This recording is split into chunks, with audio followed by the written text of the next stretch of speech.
being here and also extremely humbled to be called with all these stalwarts from the industry too. And I'm seeing a lot of enthusiasm here, a lot of young, bright faces. And I imagine all of you are perhaps early on in your career graph, students making that transition. I can almost imagine you sitting at that precipice, sort of trying to discover what your life's purpose would be. Believe you me, I can absolutely relate. I was you, just like you. Maybe shy, just about a decade ago. And my journey of discovery has been anything but straightforward. And that's what I'm going to try and tell you a little bit about today. You see, I was in university, so I'm going back to 2007. And this was the time that I was kind of introduced to a really novel concept, the concept of social enterprises and sustainable businesses. I was completely enamored by the fact that, social impact could be mechanized through these sustainable business models. It was something that I just, I was floored with and I was sold. So I identified as a woke millennial about to graduate in 2010. And I was certain of two things by this point. I knew that I wanted to choose the path that was less traveled, the unconventional road. And the second was that I wanted to be able to be part of a success or create a success that was truly inclusive, even at right from the community level through to a global level. So in India, I think if you are not kind of conforming to convention, that would mean not becoming a doctor, and forgive me for saying this, but an engineer or an MBA grad. I was sure this was not my path. However, when I did finally graduate, I was kind of stumped. And I'm sure a lot of you might also chance upon this feeling. You see, I thought pursuing my life's passion would be an easy choice. But there were certain trade-offs that made me consider the risks involved. And at that point, it hadn't reached a point where social enterprise, a career in social enterprise or social impact, had a roadmap or a guarantee that could, help me sustain myself and my growing familial and financial responsibilities. So I kind of started to see it as a privilege for a select few. Anyway, I didn't let that get me down because I decided that I was going to make the most of it.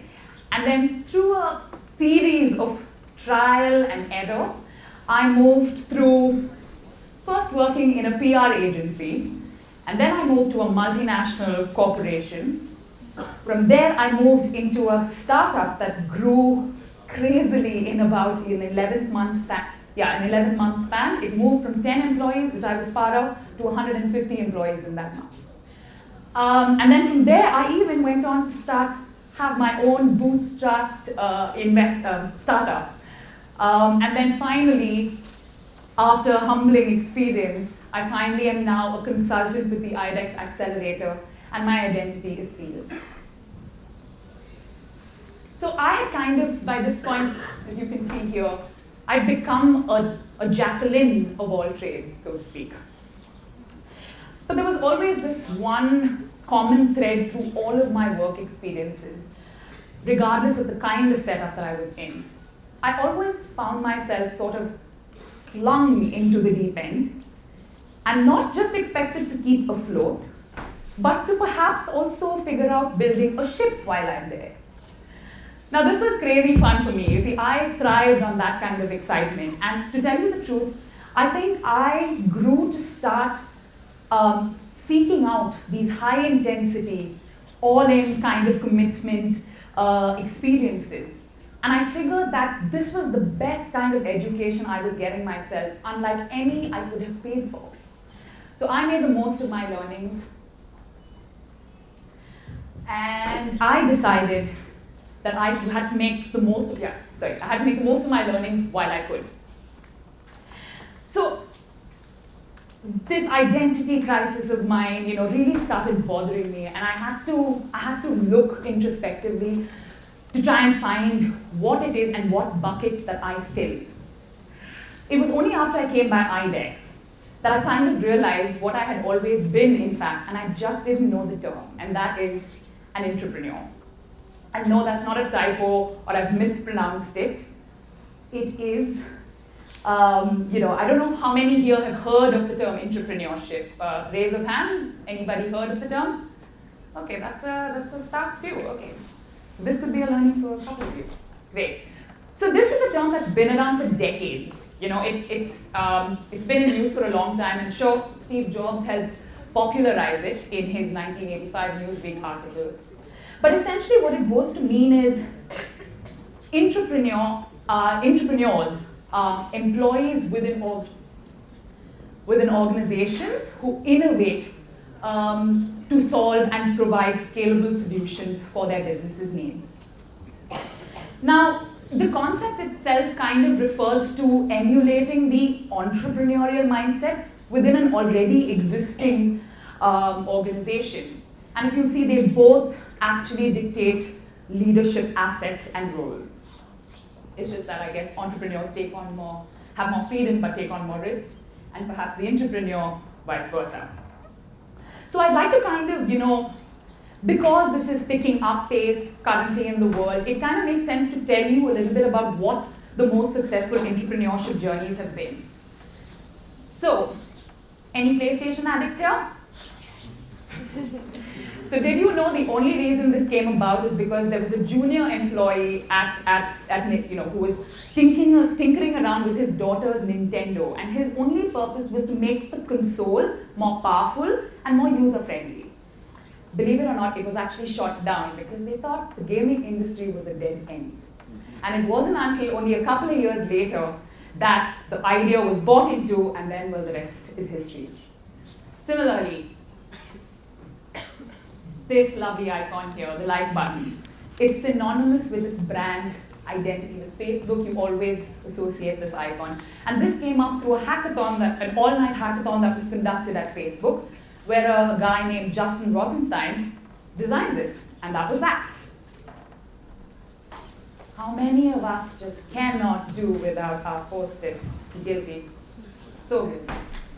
So this is because at 3M, there was a scientist who basically came up with this user-friendly adhesive and didn't really know how to put it to use. And it took 5 years for someone else to look at this invention and then realize it could solve an everyday problem for him, which was his bookmarks falling out of his books. And it was as simple as that. It's now an office favorite globally. And of course, genial. This is one of my favorites. So Paul Buchai was an employee at Google. Google advocates that they have 20% of their employees' work hours that are dedicated to projects that would help advance Google's extended businesses. So he designed a prototype for Gmail, and the only distinctions that it had were it was had an extended storage capacity, and it was it had a search function that other email service providers did. And now today we know how well connected and indispensable our Google accounts are with all of our tech engagements. So as you can see, these examples plus the many more that have been in the world, for many years, that have been observed over the many years, it kind of establishes that the culture of intrapreneurship truly does help a company or an organization build its vision, enhance its vision. It increases its responsiveness to market changes, and it also adapts. It helps to adapt quicker. I think it also helps to do away with certain ineffective processes too. Okay, so that's the good side of it. Now I just want to throw out a question. How many of you know or have had a conversation with a colleague or a friend perhaps who kind of grumbled to you and said, man, I'm miserable. I cannot take one more day of work. And they're so frustrated, and they're just like, I'm reaching the end of my tether. And then, not a long while later, you probably get a call from the same person and almost happily declare, I finally quit. I've done it myself. I've been on the receiving end of those calls. But what I want to tell you is, that kind of thought process that occurs in employees in organizations today, it is true, it's happening. Employees are feeling this. And when I look at this discontentment, I really have to give credit to it in some measure, because I think this discontent has almost birthed a generation of entrepreneurs. And these entrepreneurs, sure enough, they've walked away because they've arrived at that feeling, at that point where they don't want to rely on anybody else but themselves to create and sustain the impact they would like to see in the world. So it occurs to me that, when these great talents from these organizations choose to leave, yes, when they become entrepreneurs, they are extremely successful.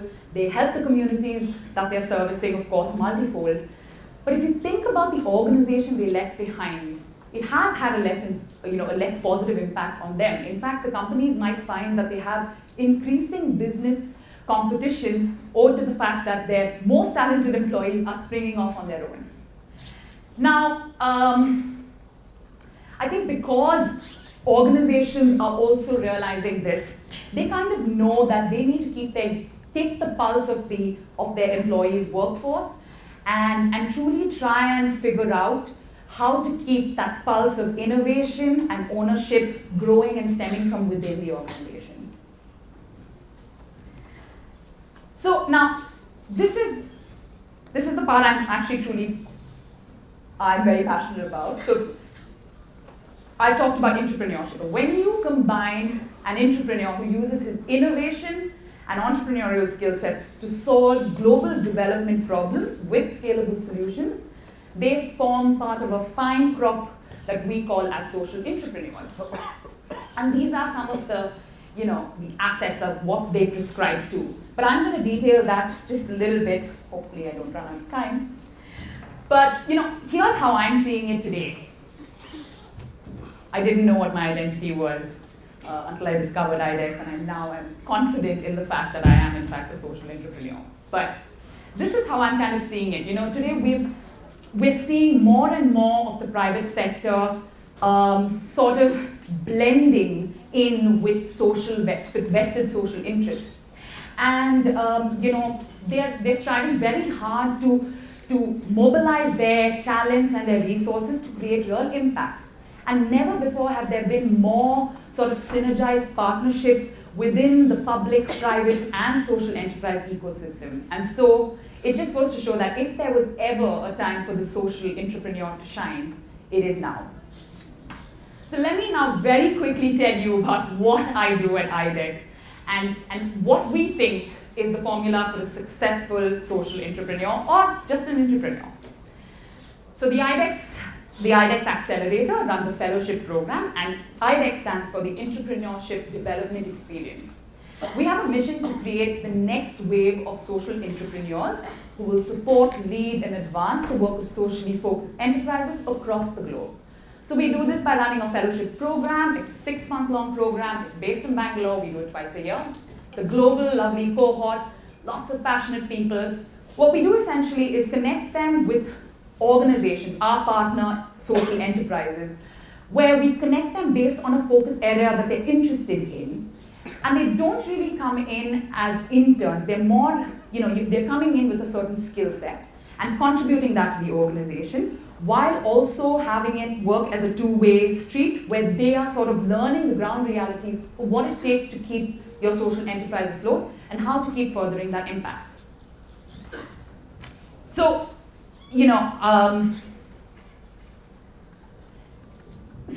that's the official version. What I'd like to now more candidly and more honestly tell you is that it is the kind of real-world experience with high highs and low lows that even the most passionate of fellows can succumb to.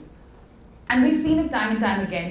There's almost a glorified approach and understanding of the social sector and the impact sector, where you feel like you would meet that feeling of being fulfilled and meeting that purpose in your life is apparent and right there, but it's hardly really that simple. And so we've learned a great many things along the way through several cohorts of fellows coming in to practice this entrepreneurship. And we as staff have had to watch on the sidelines of what makes, what has made our fellows truly successful in developing their inner entrepreneur. So some of these traits, I think, it goes over and beyond just a top 10 list of qualities and traits of an entrepreneur. What I'd like to kind of share is a personal guide to what you can be doing to really hone in on that entrepreneur in you. So, number 1, adopt an engagement mindset. This is critical. You really need to mine out your environment for that brilliance and embrace it. Go after it and chase it.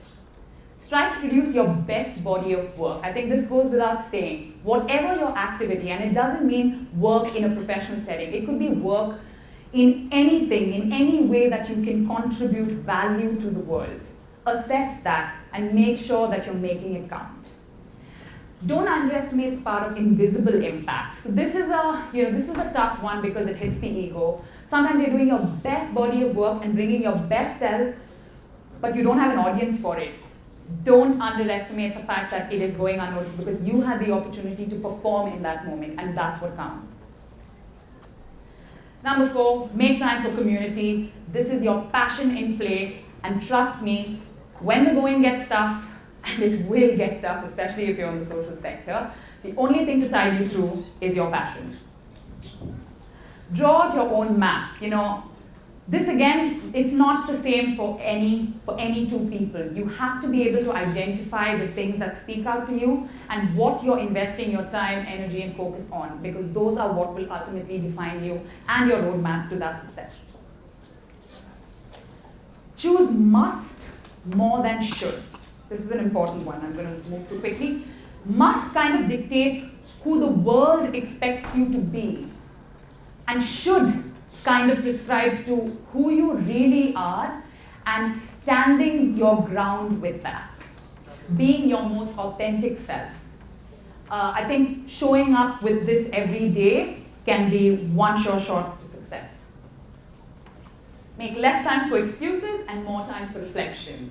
I think this was my kind of mantra before I even discovered any of this, and I kind of followed through, and I must say it's been good advice. Number 8, consider everyone a teacher. Humble yourselves. It doesn't matter if they're 7 or they're 80. You could be learning something from everybody and anybody if you don't limit who and how you're being taught. And finally, share everything you know and learn freely with whoever will listen. Hopefully you're listening today, and that's my talk, guys. Thank you very much for your time.